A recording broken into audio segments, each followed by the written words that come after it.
Hello හැමෝටම Loon diary එකට ඔයාලව ආදරයෙන් පිළිගන්නවා. අද මම ඔයාලගෙන් පුංචි ප්‍රශ්නයක් අහන්නම්. ඔයාලට කවදා හරි හිතලා තියෙනවද? ඔයාලගේ ජීවිතේ කරන්න ඕන තරම් ලස්සන සැලසුම් ලොකු හීන අලුත් ව්‍යාපාරික අදහස් තියෙද්දිත් ඒ කිසිම දෙයක් පටන් ගන්න කලින්ම ඔයාගේ මනසින් එක නවත්තනවා කියලා. මම මේක කරලා පෙරදුනොත් මොකද වෙන්නේ? මිනිස්සු මට hina වුණොත් මොකද වෙන්නේ? මම තවම මේකට ලෑස්ති මදිද? මෙන්න මේ වගේ ප්‍රශ්න වැලක් නිසා ඔයා එකම තැන හිර වෙලා ඉන්නවා කියලා ඔයාට කවදා හරි දැනලා තියෙනවද? ඔව් අන්න ඒ තත්වයට තමයි අපි ඕවර් තින්කින් නැත්නම් අධික ලෙස සිතීම කියලා කියන්නේ. ගොඩක් අය හිතන් ඉන්නේ ඕවර් තින්කින් කියන්නේ සාමාන්‍ය දෙයක්. නැත්නම් අපි හැමදේම සැලසුම් සහගතව කරන්න යනකොට ඇතිවෙන දෙයක් කියලා. හැබැයි සැබෑ ඇත්ත ඒක නෙවෙයි. ඕවර්තින්කින් කියන්නේ ඔයාගේ හීන, ඔයාගේ බලාපොරොත්තු ඒ වගේම ඔයාගේ අනාගතයේ සූක්ෂමව මරා දාන්න පුළුවන් නිහඬ මිනිමරුවෙක්. ඒක හරියට බ්‍රේක් එක පාගගෙන ඇක්සලරේටරේ පාගනවා වගේ වැඩක්. ඔයා එක තැනම ඉඳන් ලොකු ශක්තියක් වැය කරනවා. හැබැයි වාහනය ඉස්සරහට යන්නේ නැහැ. දවස අවසානයේ ඔයාට දැනෙන්නේ පුදුමාකාර මානසික වගේම ශාරීරික මහන්සියක් විතරයි. ඉතින් අද අපි මේ වීඩියෝ එකෙන් ඉතාමත්ම සත්‍යවාදීව වගේම මනෝවිද්‍යාත්මකව කතා කරන්න යන්නේ ඕවර්තින්කින් වලින් ඔයාගේ හීනවලට බාධා කරන්නේ කොහොමද? ඒ වගේ මේ මානසික හිරගෙයින් 100%ක්ම නිදහස් වෙලා ඔයාගේ සැබෑ හැකියාවන් එළියට ගන්නේ කොහොමද කියලා. ඔයාටත් ජීවිතේ ඉස්සරහට යන්න ඕන නම් හැබැයි මොකක් හරි නොබමෙන බාධාවක් තියෙනවා වගේ දැනෙනවා නම් මේ වීඩියෝ එක සම්පූර්ණයෙන්ම ඔයා වෙනුවෙන්. වීඩියෝ එකට යන්න කලින් අපේ channel එක subscribe කරලා මේ ලස්සන wellness community එකට එකතු වෙන්න කියලා ඔයාටත් ආරාධනා කරනවා. පළවෙනි දේ තමයි overthinking සහ බය අතර තියෙන සැබෑ සබඳතාවය මොකක්ද කියලා අපි අඳුන ගන්න ඕනේ. අපි මුලින්ම තේරුම් ගන්න ඕනේ ඇයි අපි මේ විදිහට අධිකව හිතන්නේ කියලා. මනෝවිද්‍යාවට අනුව overthinking කියන්නේ නිකන්ම සිතුවිලි ඇතිවීමක් නෙවෙයි. ඒක අපේ මොළය විසින් අපව ආරක්ෂා කරන හදන එක ක්‍රමයක්. අපේ පරිණාමීය ඉතිහාසය දිහා බැලුවහම මිනිස් මොළයේ නිර්මාණය වෙලා තියෙන්නේ අපිට තියෙන අනතුරු ඒ වගේම බයවල් හඳුනාගෙන අපව බේරගන්නයි. හැබැයි අද කාලේ අපිට සිංහයෝ කොටියෝ වගේ සතුන්ගෙන් අනතුරක් නැති වුණත් අපේ මොළය ඒ අනතුරු දකින්නේ අසාර්ථකත්වය එහෙම නැත්නම් ෆේලියර් කියන දේ ඇතුලෙන්. යම් කිසි අලුත් වැඩක් උදාහරණයකට YouTube channel එකක් පටන් ගන්න, අලුත් business එකක් පටන් ගන්න, එහෙම නැත්නම් විභාගයකට සූදානම් වෙන්න යනකොට අපේ මොළය ක්ෂණිකවම බය වෙන්න පටන් ගන්නවා. ඒ බය නිසා මොළයේ විසින් සිදුවිය හැකි නරකම දේවල්, එහෙම නැත්නම් worst case scenarios 100 ගණනක් ඔයාගේ මනසට මවලා පෙන්නනවා. මේකට කියන්නේ analysis paralysis කියලා. ඒ කියන්නේ විශ්ලේෂණය වැඩිකම නිසා ක්‍රියාත්මක වීමට නොහැකිව අඩපණ වෙනවා කියන එක. ඔයා හිතනවා ඔයා කරන්නේ සැලසුම් කරන එක කියලා. හැබැයි ඇත්තටම ඔයා කරන්නේ එකම සිතුවිල්ල වටේ රවුම් ගහන එක. ඔයා ලස්සනට හිතෙන් මාලිගා හදනවා. ඊට පස්සේ මාලිගා කඩන් වැටෙන හැටිත් හිතෙන්ම මවා ගන්නවා. අවසානයේ ඔයා කිසිම දෙයක් නොකර පටන් ගන්නත් කලින්ම පරාජය බාර ගන්නවා. මේක ඔයාගේ ආත්ම විශ්වාසය සම්පූර්ණයෙන්ම දිය කරලා හරින්න ගොඩක්ම බලපානවා. අපි ඊළඟට කතා කරන්න යන්නේ සිතුවිලි වගේම ක්‍රියාවන් වෙන් කරලා හඳුනාගන්නේ කොහොමද කියලා. ඕවර්තින්කින් වලට තියෙන පළවෙනි වගේම ප්‍රායෝගිකම විසඳුම තමයි brain dumping. එහෙම නැත්නම් මනසේ තියෙන දේවල් කොලයකට මුදා හැරීම කියලා කිව්වොත් මම හරි. ඕවර්තින්කින් කරන කෙනෙක්ගේ ඔළුව ඇතුලේ තියෙන්නේ එකිනෙකට පටලැවුණු නූල් බෝලයක් වගේ සිතුවිලි සමූහයක්. මේ සිතුවිලි ඔක්කොම ඔළුව ඇතුලේ තියාගෙන ඉන්නකොට අපිට නිවැරදි තීරණ ඇත්තටම ගන්න බෑ. මේකට කරන්න ඕනේ හොඳම දේ තමයි හැමදාම උදේට එහෙම නැත්නම් රැට ඔයා ලියන වෙලාවක වගේ ජර්නල් එක එහෙම නැත්නම් මොකක්ම හරි පොතක් අරගෙන ඔළුව ඇතුලේ තියෙන හැම බයක්ම හැම ප්‍රශ්නයක්ම ඒ විදිහටම ඒ කොලේ ලියන්න. කිසිම විෂුවල් එකක් ලස්සන කරන්න හදන්න ඕනි නැහැ. ව්‍යාකරණ බලන්නත් එපා.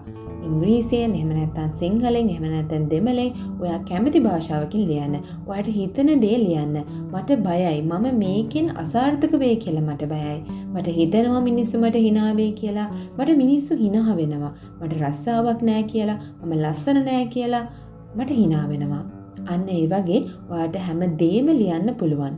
ලියලා ඉවර වුණාම ඒ දිහා මධ්‍යස්තව බලන්න. ඊට පස්සේ ලියපු දේවල් කොටස් දෙකකට වෙන් කරන්න. ඒ තමයි මගේ පාලනයේ තියෙන දේවල්. ඊට පස්සේ මගේ පාලනයෙන් බැහැර වෙලා තියෙන දේවල්. මිනිස්සු හිතන දේ ආර්ථිකය එහෙම නැත්නම් ප්‍රතිඵලය ඔයාගේ පාලනයෙන් ඇත්තටම බැහැර දේවල්. හැබැයි අද දවසේ ඔයා වැඩ කරන ප්‍රමාණය, ඔයාගේ උත්සාහය, ඔයාගේ පාලනය ඇතුලේ තියෙනවා. පාලනයෙන් බැහැර දේවල් අත්හැරලා පාලනය කරන්න පුළුවන් දේවල් වෙනුවෙන් විතරක් ඔයාගේ අවධානය දෙන්න. මේකෙන් ඔයාගේ මනසට පුදුමාකාර නිදහසක් දැනේවි. ඊළඟට මම කතා කරන්න යන්නේ 5 second rule සහ ශ්‍රණික ක්‍රියාමාර්ග ගැන. තුන්වෙනි ක්‍රමය තමයි 5 second rule. එහෙම නැත්නම් තප්පර පහේ නීතිය කියන්නේ.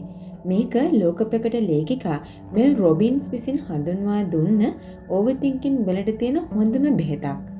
ඇයි කියන විදිහට ඔයාට මොකක් හරි වැදගත් දෙයක් කරන්න අදහසක් ඇවිල්ලා තප්පර 5ක් ඇතුළත ඔයා ඒ වෙනුවෙන් කිසිම භෞතික ක්‍රියාවක් නැත්නම් ෆිසිකල් ඇක්ෂන් එකක් කළේ නැත්නම් ඔයාගේ මොළේ විසින් ඒ අදහස මරා දානවා. ඕවර්තින්කින් පටන් ගන්නේ අන්න ඒ තප්පර 5න් පස්සේ.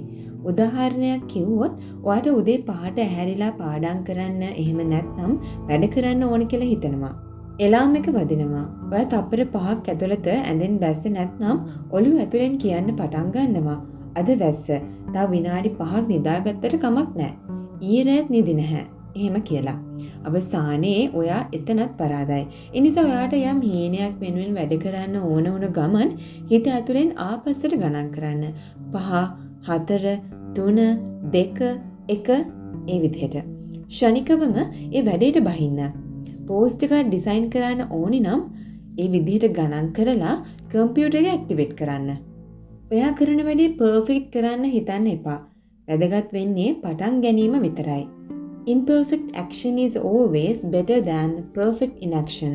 ඒ කියන්නේ කිසිවක් නොකර සිටීමට වඩා අසම්පූර්ණව හරි එක පියවරක් ඉස්සරහට තියෙන එක වටිනවා කියන එක. හතරවෙනි කාරණාව තමයි perfectionism. එහෙම නැත්නම් පරිපූර්ණත්වයේ උගුලින් මිදීම කියන්නේ. ඕවර්තින්කින් කරන ගොඩක් අය කියන්නේ Taman perfect කියලා. එයාලා හිතනවා හැමදේම 100%ක්ම නූලටම තියෙන්න ඕනි කියලා. පළවෙනි වීඩියෝ එකෙන්ම මිලියන ගණන් views එන්න ඕනි. පළවෙනි ඩිසයින් එකෙන්ම ලෝකෙම හොල්ලන්න ඕනි. කිසිම වැරද්දක් වෙන්න බෑ කියලා එයාලා හිතනවා. හැබැයි මේක ඇත්තටම පරිපූර්ණත්වයට තියෙන ආශාව නෙවෙයි. මේක Tamanගේ හිතේ තියෙන අසාර්ථක වීමට ඇති බය වසා ගන්න දාගන්න වෙස්මුණක් විතරයි. ලෝකේ කිසිම කෙනෙක් පළවෙනි පියවරෙන්ම පරිපූර්ණ වෙලා නැහැ. ලෝක ප්‍රකට වෙල්නස් කමියුනිටි එකේ ඉන්න ක්‍රියේටර්ස්ලා උනත් එයාගේ මුල්ම වීඩියෝ එක දිහා බලලා hina වෙනවා. මොකද ප්‍රගතිය එහෙම නැත්නම් ප්‍රෝග්‍රස් එක ඇති වෙන්නේ වැරදි කරමින් ඉදිරියට යනකොට විතරයි. ඔයා ඔයාටම වැරදි කරගන්න අවසර දෙන්න. Give yourself permission to make mistakes. 100%ක්ම හොඳම දේ කරන්න බලාගෙන ඉන්න එපා. අද ඔයාට තියෙන සම්පත් වලින් ඔයාට තියෙන දැනුමෙන් උපරිම දේ කරන්න. අද 50%ක් හොදට වැඩේ කරන්න ලබන සතියේ 55%ක් කරන්න පුළුවන්. කාලයත් එක්ක ඔයා નિરાයාසයෙන් මේ ශේෂ්ත්‍රයේ දක්ෂෙක් වේවි. ඊන සැබෑ වෙන්නේ හිත ඉන්න අයට නෙවෙයි. වැරදි හරි ඉස්සරහට යන අයට විතරයි. පස්වෙනි වගේම අවසාන ගැඹුරුම පියවර තමයි වර්තමාන මොහොතේ ජීවත් වීම. එහෙම නැත්නම් mindfulness කියන්නේ. ඕවර්තින්කින් කියන්නේ එක්ක අතීතය ගැන පසුතැවීමක්, එහෙම නැත්නම් අනාගතය ගැන තියෙන අනියත බයක්. අතීතයේ වුණ වැරදි ගැන හිත දුක් වෙනවා, නැත්නම් අනාගතේ වෙයි කියලා හිතන ප්‍රශ්න ගැන බය වෙනවා. හැබැයි මේ දෙකෙන්ම වෙන්නේ ඔයාට ඇත්තටම වැඩක් කරන්න පුළුවන් එකම මොහොත වෙන වර්තමානය ඔයාගෙන් ගිලී යන එක විතරයි. ඔයාගේ මනස අතීතයට එහෙම නැත්නම් අනාගතයට දුවන හැම වෙලාවකම සංසුන්ව හුස්මක් අරන් ඔයාව වර්තමානයට ගේන්න. ග්‍රවුන්ඩින් ටෙක්නික් කියන්නේ ඒකට. ඔයා ඉන්න තැන වටපිටාව දිහා බලන්න. දැනෙන ශබ්දවලට සවන් දෙන්න. ඔයාගේ යටිහිතට නැත්නම් සබ්කොන්ෂියස් මයින්ඩ් එකට ශක්තිමත් ඇෆර්මේෂන්ස් දෙන්න. මම අතීතයට වඩා ශක්තිමත්, මගේ හීන සැබෑ කරගන්න මට පුළුවන්, මම මේ මොහොතේ මගේ උපරිමය කරනවා. ඒ වගේ දේවල් හිතින් හරි ශබ්ද නගලා හරි කියන්න. ඔයාගේ නියම ශක්තිය තියෙන්නේ මේ මොහොතේ ඔයා ගන්න කුඩා තීරණය මතයි. law of attraction එහෙම නැත්නම් law of assumption ඒ වගේ විශ්වීය න්‍යායන් පවා ක්‍රියාත්මක වෙන්නේ ඔයා වර්තමාන මොහොතේ කොයිතරම් ධනාත්මක ශක්තියකින් ක්‍රියාත්මක වෙනවාද කියන එක මත. overthinking වලට ඔයාගේ ලස්සන අනාගතය හොරකම් කරන්න ඉඩ දෙන්න එපා. ඉතින් අවසානයේදී ඔයාලට මට කියන්න තියෙන්නේ ඕවර්තින්කින් කියන්නේ ඔයාලට පාලනය කරන්න බැරි රෝගයක් නෙවෙයි. ඒක ඔයාගේ මනස විසින් ඇති කරන తాවකාලික බාධාවක් විතරයි. අද අපි කතා කරපු බය හඳුනා ගැනීම, බ්‍රේන් ඩම්පින් පුරුද්ද, තප්පර පහේ නීතිය, ඒ වගේම පරිපූර්ණත්වයෙන් මිදීම සහ වර්තමාන මොහොතට පැමිණීම කියන මේ දේවල් ඔයාගේ ජීවිතයට එකතු කරගන්න. මතක තියාගන්න මේ ලෝකයේ තියෙන ලොකුම ඛේදවාචකයේ අසාර්ථක වීම නෙවෙයි. තමන්ගේ හිතේ තියෙන අධික බය නිසා තමන්ගේ ලස්සන හීන කිසිම දවසක පටන් නොගෙන මිය යන්න හැරීම තමා තියෙන ලොකුම ඛේදවාචකය. ඔයාට මේ ලෝකේ කරන්න බැරි කිසිම දෙයක් නැහැ. ඔයාගේ මනසට ඔයාව පාලනය කරන්න ඉඩ දෙන්න එපා. ඔයා මනස පාලනය කරන්න පටන් ගන්න. මං හිතනවා මේ වීඩියෝ එක ඔයාගේ ජීවිතයට පුංචි හරි වෙනසක් කළා කියලා. එහෙමනම් අනිවාර්යෙන් ලයික් එකක් දාලා ඔයා අද ඉඳන් ඕවර්තින්කින් පරාජය කරන්න ගන්න පියවර මොකක්ද කියලා පහලින් කමෙන්ට් කරන්න අමතක කරන්න එපා.